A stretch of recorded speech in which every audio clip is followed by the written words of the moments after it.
Hi students, today our learning goal is I can use rounding to estimate products. So we are still working with multiplication. We are on lesson 3-2 and we're on page 85. If you don't have your workbook or pencil, please pause, go get those things. And we're gonna move on to our solve and share. Okay, I'm gonna read the problem, pause it, and let you give it a try, and then we will go through it together. So you can follow along at the top of page 85 if it's hard to read it up here. A school club wants to buy shirts for each of its 38 members. Each shirt costs $23. About how much money will the shirt cost? Solve this problem in any way you choose. So before you pause, I just want to point out that it says about. When you see that in a question, that means you need to round or estimate your numbers to get an answer that is close to about how much money it will be. So go ahead and pause, give this a try, and then we'll go through it. Alrighty. So we have a school club. They've got 38 members, and each shirt is $23. So I have to take these $23 38 times because we want to get one for every single member. However, it says about in my question, so I can round these two numbers maybe to the nearest 10 in order to get a close estimated answer.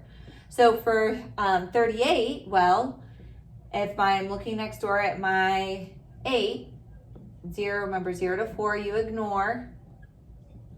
5 to 9, you add one more. So 8 is in between 5 and 9, so my 3 is going to plus 1 become a 4, and we zero it out.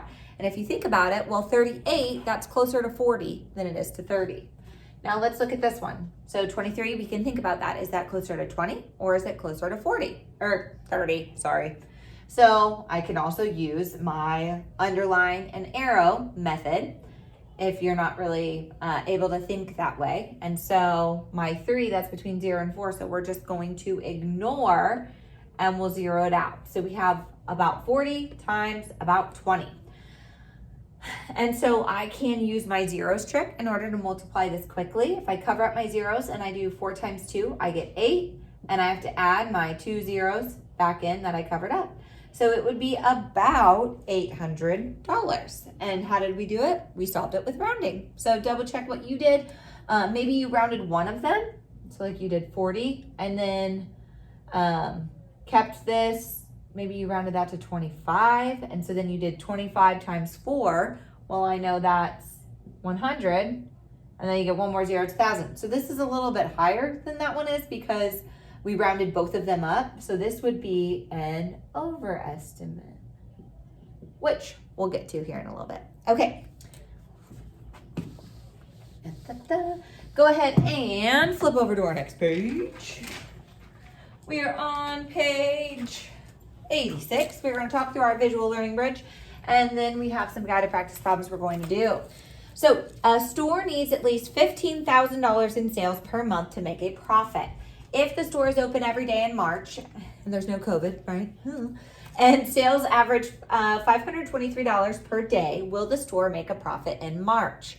So they have a calendar here, and we have to figure out how many days are in March.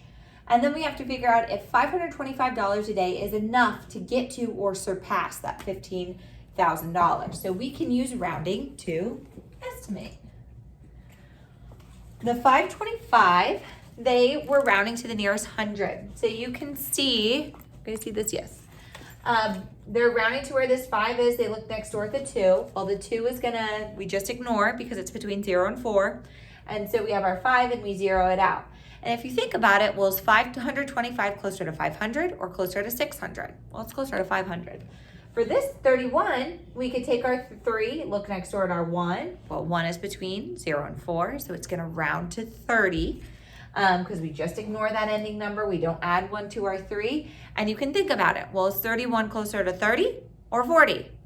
There you go. So now we can find 500 times 30 to get about how much money they're going to earn. And honestly, they're earning a tiny bit more a day and for an extra day because we rounded both of them down. So this is going to be what we would call an underestimate. So we have our 500, really they do it for you, times 30. So I would do 5 times 3 to get that 15. And then you'll notice your red zeros here. You need to add 3 zeros in. And so you get 15,000. So over here, it's just going to explain what I just said. So both numbers were used to estimated were less than the actual numbers. So it's an underestimation.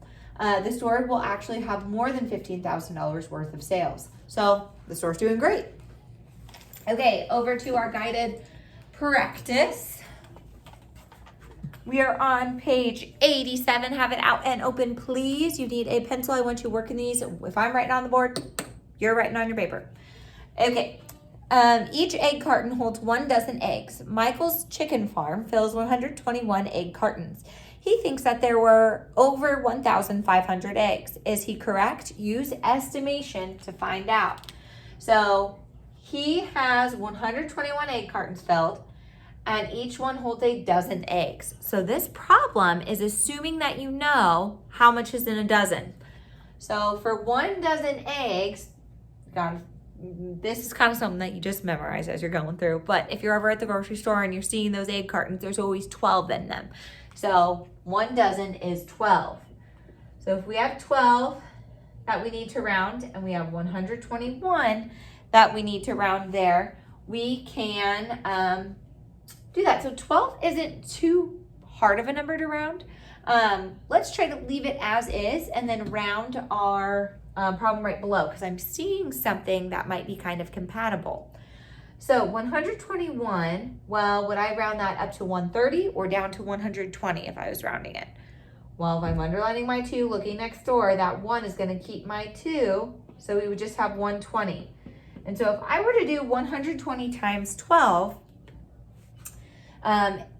something with that I did as a younger student, I remember even talking about it on the bus for some reason. That's stuck in my memory of knowing what 12 times 12 is. And so when we have those doubles, we can start to memorize what our multiplication would be there. So if I cover up my 0 and I do 12 times 12, I know that's 144. I think it's because, we don't need that yet.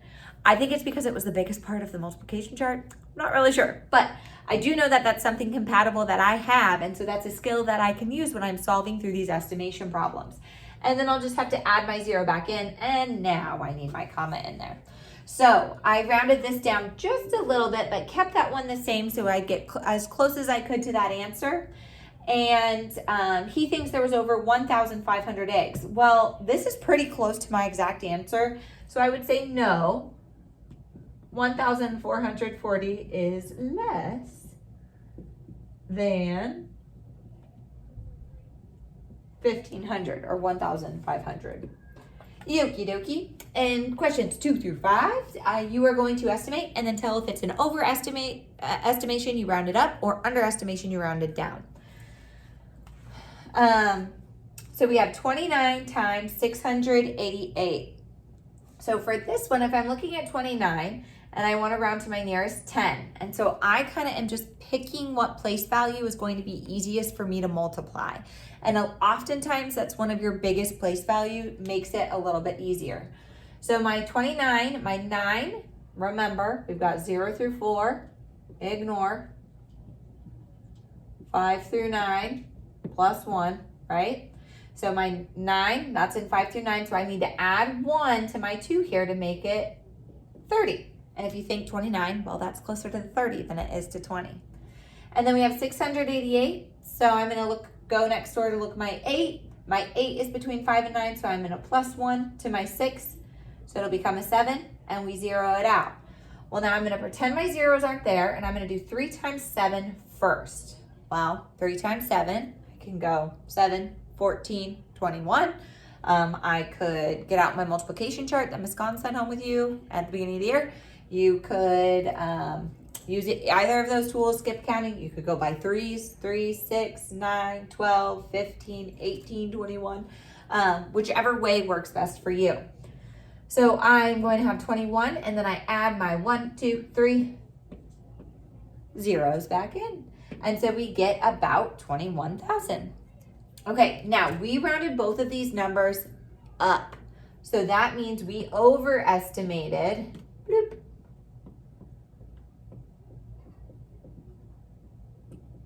when we were solving through it. Okay, let's try number 3. I went around to what I like to do is the biggest place value, unless I see like a double or something that is making sense, kind of like I did over there. So my 2 is going to look next door at my 1. Well, my 1 is between 0 and 4, so we just ignore. We leave our 2 and 0 it out. And now my 7 is going to look next door at my 3.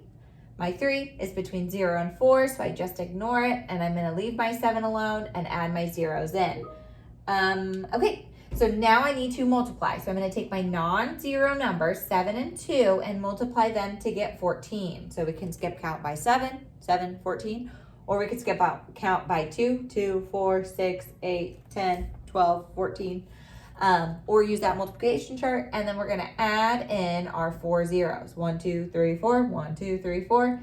And then we put our comma 3 spaces back. So our ones, tens, hundreds, we put our comma in there. Now, if I'm looking at both of these, well, we went from 210 to 200, so that went down.